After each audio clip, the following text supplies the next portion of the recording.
Il caso Noventa Padovana, con le parole di Marcello Bano durante la cerimonia per il 4 novembre, esce dai confini comunali e si inserisce nei rapporti tra gli alleati di governo, Lega e Fratelli d'Italia.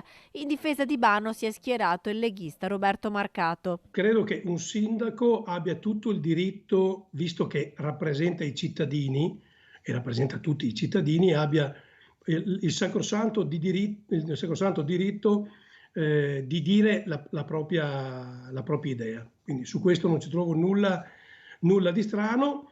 Dopodiché credo che una riflessione sul valore che possono avere commemorazioni riguardanti guerre in questo momento sia del tutto legittima. Io trovo assolutamente anacronistico e disumano ancora oggi pensare che la guerra possa essere un elemento di riduzione dei conflitti o addirittura di soluzione dei conflitti. Non c'è nulla da festeggiare perché è una data che ricade dopo 650.000 morti italiani, ha detto Bano nel suo discorso, ricordando poi la terza guerra d'indipendenza del 1866 e la fine del periodo risorgimentale in cui i veneti combattevano con le giubbe austriache. Le parole sono piaciute meno a Fratelli d'Italia, che governa Noventa Padovana insieme alla Lega, dato che il vice sindaco Nicola Canistraci è proprio di Fratelli d'Italia. Sulla vicenda è intervenuto il coordinatore regionale Luca De Carlo. Il sindaco, quando si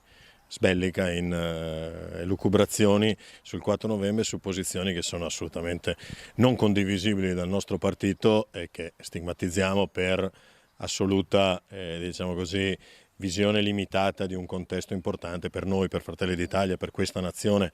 Il 4 novembre è il giorno dell'unità nazionale e quindi un grazie a tutti quei milioni, migliaia di italiani che hanno combattuto e anche a tutti quelli che hanno perso la vita per regalarci questa nazione, l'Italia, la più bella del mondo, e quindi non credo che possa essere un'uscita poco felice del sindaco Bano, che tra l'altro è un po' un provocatore, insomma è l'anima un po' più agit-prop della Lega, a turbare quello che è invece un pensiero, una coscienza nazionale che ha fatto fatica a crescere ma che oggi è patrimonio di tutti, indipendentemente dai colori politici.